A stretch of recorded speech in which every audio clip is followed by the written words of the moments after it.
आज मलऊन वसीम रिजवी ने ये ऐलान कर दिया, कोर्ट में ये दरखास्त पेश कर दी कि कुरान की चंद आयतें ऐसी हैं, यानी 26 आयतों का जिक्र किया है कि ये आयतें ऐसी हैं जिसका ताल्लुक जिहाद से है कि जो कुफ्फार है उनसे तुम जिहाद करो। मेरे भाइयों, इससे पता चला कि ये मलून कमीना वसीम रिजवी कोई मुसलमान नहीं बल्कि किसी से मिलजुल करके ये माशरे को बिगाड़ने के चक्कर में लगा हुआ है।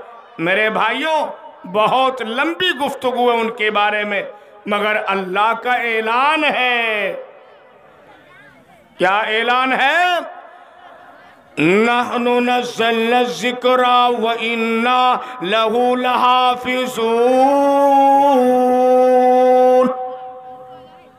कुरान करीम से पहले पूर्व जितनी भी किताबें हैं, चाहे ज़बूर हो, चाहे इंजील हो, चाहे तौरेत हो, चाहे वेद हो, जितनी भी किताबें सहीफे हैं, प्रत्येक पुस्तकों के अंदर मेरे भाइयों नबी सल्लल्लाहु अलैहि वसल्लम से पहले परिवर्तन कर दी गई, तब्दील कर दी गई।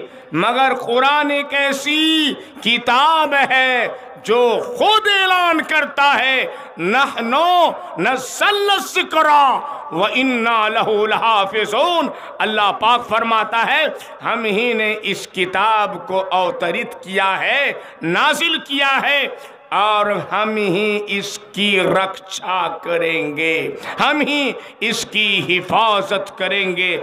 मेरे भाइयों, तो इंशाअल्लाह अपने बच्चों को सबसे पहले हम हाफिज़े कुरान बनाए इंशाअल्लाह। मुझे बड़ी खुशी हो रही है मेरे भाई। जगह जगह कहा करता कि आज हमारा बच्चा डॉक्टर नहीं है, आज हमारा बच्चा इंजीनियर नहीं है, पायलट नहीं है। आज मुसलमान सबसे पिछड़ के चल रहे हैं। मेरे भाइयों, मैं कहता हूँ इल्म दीन का हासिल करना फर्ज है, मगर आलिम बनना फर्ज नहीं, हाफिज बनना फर्ज नहीं, बल्कि इतना इल्म सिखा दो कि वो हलाल व हराम की तमीज सीख सके। मेरे भाइयों, मगर आपका बच्चा हाफिज़े कुरान है, आप अपने बच्चे को एक तरफ तोलो और पूरी दुनिया को एक तरफ तोलो। आपके बच्चे के सीने के अंदर जो कुरान पेवस्त है, मौजूद है, वो पलड़ा झुक जाएगा, सारी दुनिया ऊपर उठ जाएगी। ये कीमत है कुरान करीम की। मेरे भाइयों, आज मुसलमान कहाँ सो रहे हैं? आज कहाँ सो रहे हैं? बड़े अफसोस की बात है मेरे भाइयों। कुरान करीम से पहले जितनी भी किताबें हैं, एक किताब है, एक पुस्तक है, जिस पुस्तक का नाम भागवत पुराण है। उस पुराण के अंदर, भागवत पुराण के स्कंद 12 अध्याय 2 श्लोक 19 में लिखा है। वो श्लोक क्या है? विचिरन न सुना चुनिया है ना प्रतिमदतिया तपलिंग पच्छदो दस्योन को ठिशेषिनी निश्यति। जरा शब्दार्थ पे ध्यान करेंगे। क्या लिखा? विचिरन न सुना चुनिया है ना प्रतिमदतिया। क्या कहा? कल की अवतार अंतिम महर्षि जनाबे मोहम्मद रसूलुल्लाह सल्लल्लाहु ताला अलैहि वसल्लम के विषय में लिखा है कि वे अनुपम क्रांति से युक्त होंगे। वे इतने अधिक सुंदर होंगे, खूबसूरत होंगे, ब्यूटीफुल होंगे कि उनकी उपमा नहीं की जा सकती, मिसाल बयान नहीं किया जा सकता। मेरे भाइयों, बुखारी शरीफ में है हजरत मोहम्मद रसूलुल्लाह सल्लल्लाहु ताला अलैहि वसल्लम बहुत खूबसूरत होंगे। वही स्कंद, वही अध्याय, श्लोक नंबर 20 क्या कहा नबी सल्लल्लाहु अलैहि वसल्लम के बारे में, विषय में, अततेशं भविष्यन्ति मनांसि विष्दानि वे वासुदेवा दरगाति पुराय गंधानित अस्पिरिशाम। क्या कहा?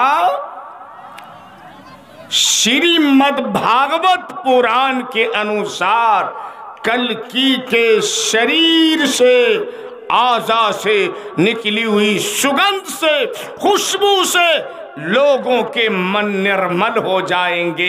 इनके शरीर की सुगंध हवा में मिलकर लोगों के मन को निर्मल करेगी। मेरे भाइयों, ठीक इसी प्रकार हजरत मोहम्मद रसूलुल्लाह सल्लल्लाहु ताला अलैहि वसल्लम जिससे मिलते सुगंध आती रहती थी, यहाँ तक कि आप सल्लल्लाहु ताला अलैहि वसल्लम के पसीने से भी सुगंध आती, जिसे उनकी साथी शीशियों में भरकर ले जाया करते थे।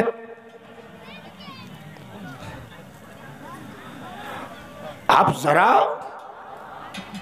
सोचें, फिक्र करें, अल्लाह के हबीब जनाब मोहम्मद रसूलुल्लाह सल्लल्लाहु ताला अलैहि वसल्लम के शरीर से खुशबू निकला करती थी।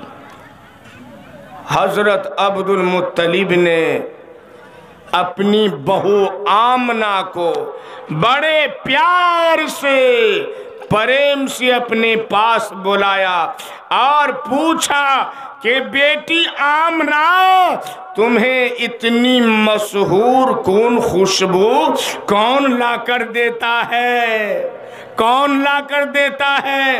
आमना कहती है कि मेरे खुसरो हजरत अब्दुल मुत्तलिब, आप खुशबू की बात करते हैं? मैंने आज तक बाजार ही ना देखा, ना मार्केट गई, ना अदर कंट्री गई, ना मिस्र गई, ना इराक गई। ऐ अब्दुल मुत्तलिब मेरे ससुर, आप खुशबू की बात करते हैं। इन दिनों जो कुछ मैं देखती हूँ, यदि आपके सामने बयान कर दूं, विवरण कर दूं, तो आप मुझे पागल और दीवानी करार देंगे। अल्लाह समझ, आप खुशबू की बात करते हैं। हजरत अब्दुल मुत्तलिब ने कहा, आमना मैं जानना चाहता हूं आखिर वो कैसी खुशबू है। कहता, ऐ मेरे खुसरो अब्दुल मुत्तलिब, जब मैं धूप में चलती हूं तो बादल मुझ पर साया करते हैं। अल्लाह समझ, जब मैं धूप में चलती हूं, मेरा लाडला मेरे गर्भ में होता है, मैं धूप में चलती रहती हूं, चलती हूं, वो बादल मेरे सामने आके मेरे साया कर देते हैं। ऐ अब्दुल मुत्तलिब, मैं पहाड़ों के पास जाती हूँ, वो मुझसे हम कलाम होते हैं। अल्लाहु समद।